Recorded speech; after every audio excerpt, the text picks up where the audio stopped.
e você está ouvindo o último capítulo do livro Eu Sou Eu.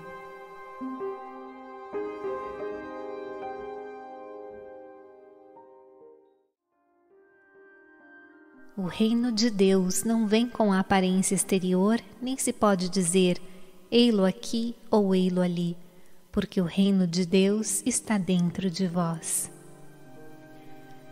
Assim, o reino de Deus não se localiza no exterior, não vem de fora para dentro, nem está aqui ou acolá, externamente ao próprio ser, porque o reino de Deus se manifesta em nós próprios, fazendo parte de nossa natureza interna. Tal reino divino não possui forma e é único, não sendo portanto limitado e não existindo assim tantos reinos quanto o número de seres no mundo ou no universo. Esse reino único é abrangente, pleno, onipresente, e o ser real transcende o próprio reino que habita em nós. E na obra-prima de literatura mundial, o Dhammapada, constituído de pensamentos de Buda, encontramos: o Eu Supremo é o Senhor do pequeno Eu. Poderia haver um Senhor mais elevado?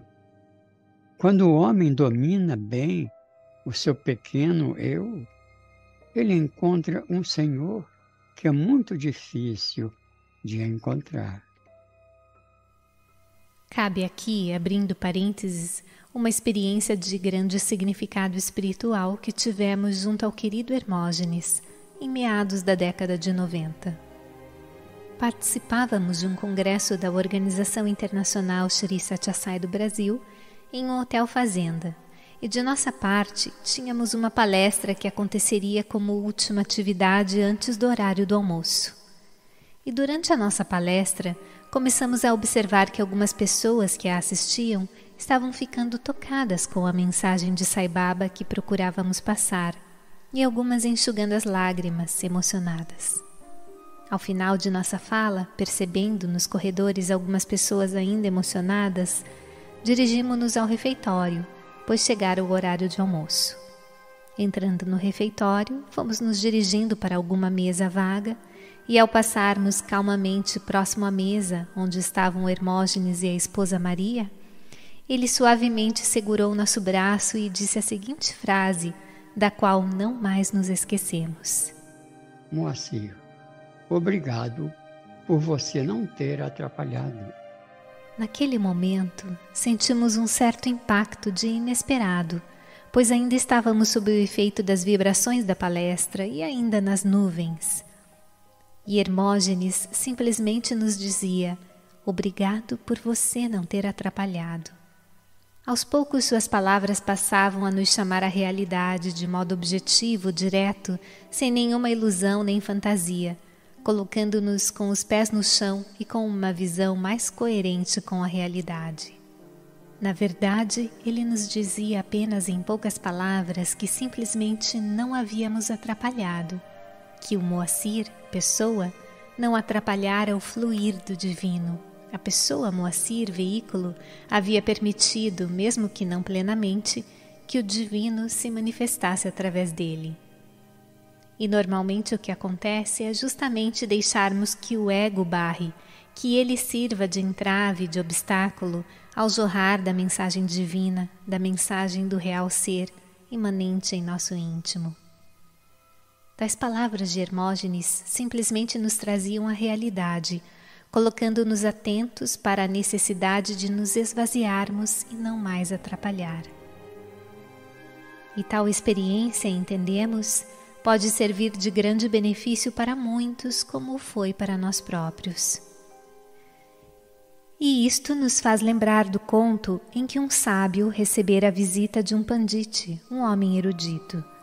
Conversa vai, conversa vem, o pandite passa a falar ininterruptamente sobre seus estudos e vastos conhecimentos, sem dar tréguas.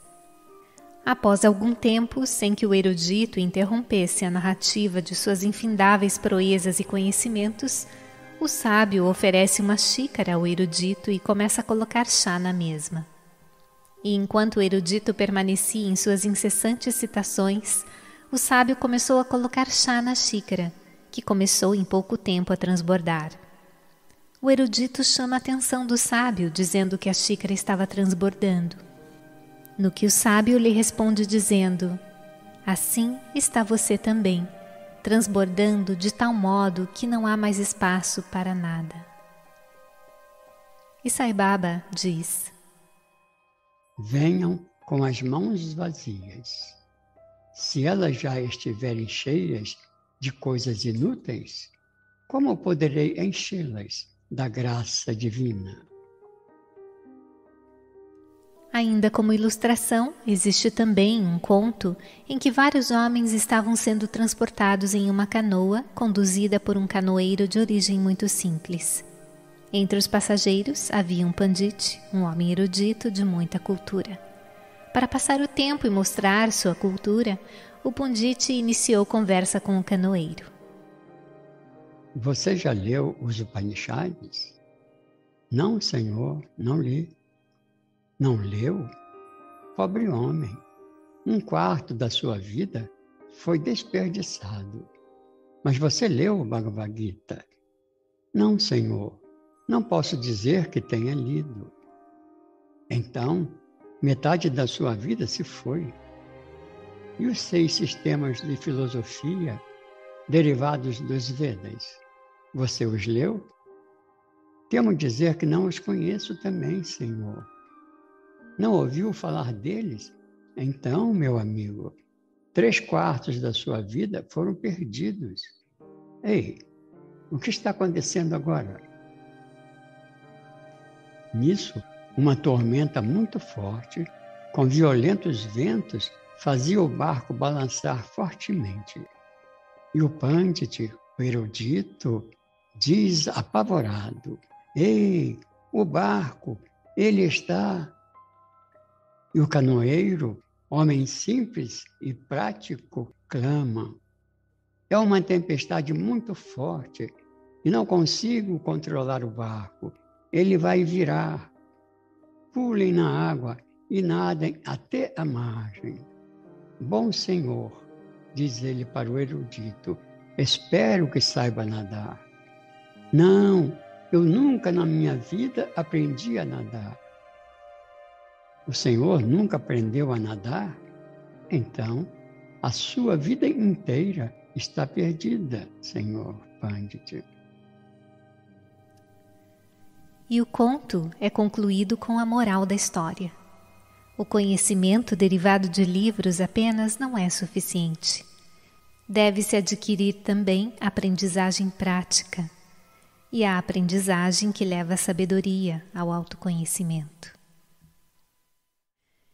Em vários dos livros escritos através das mãos de Chico Xavier, encontramos orientações que nos levam a reflexões profundas a respeito de nossa real natureza.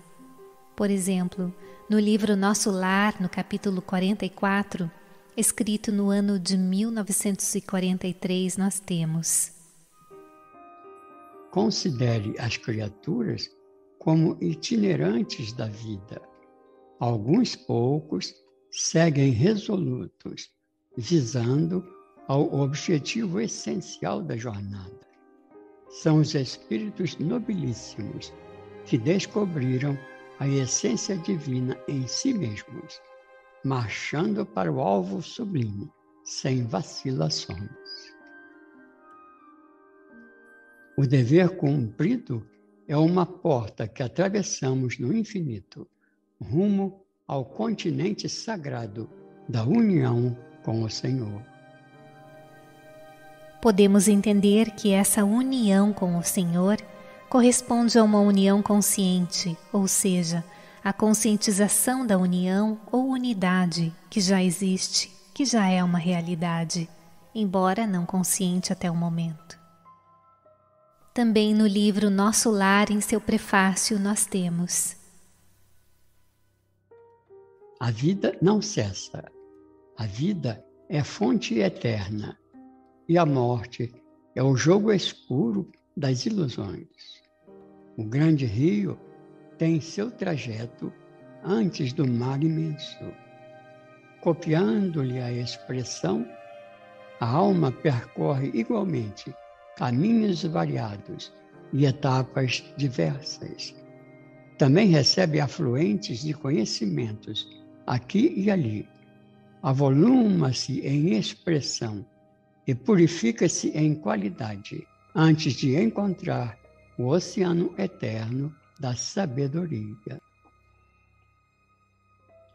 Ó caminhos das almas, misteriosos caminhos do coração, é mister percorrer-vos antes de tentar a suprema equação da vida eterna.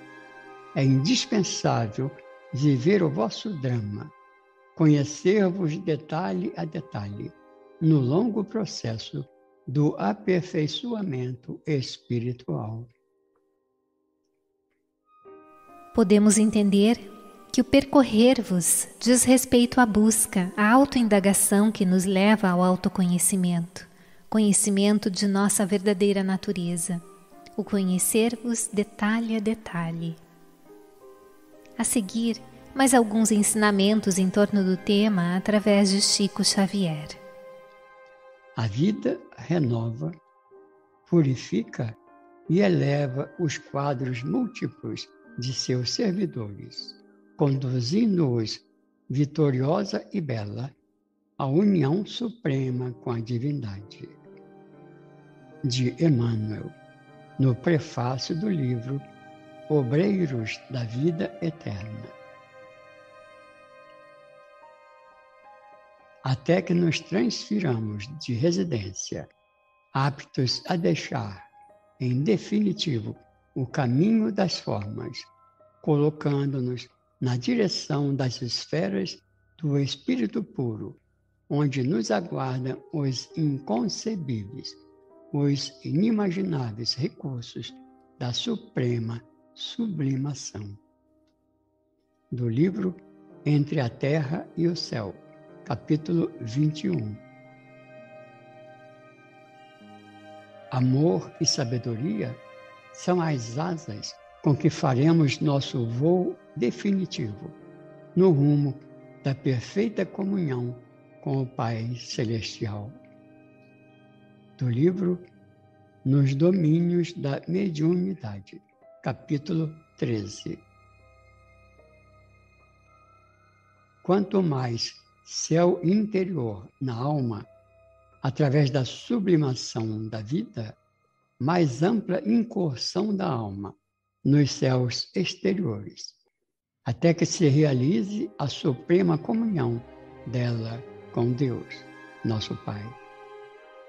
No livro Ação e Reação, capítulo 18.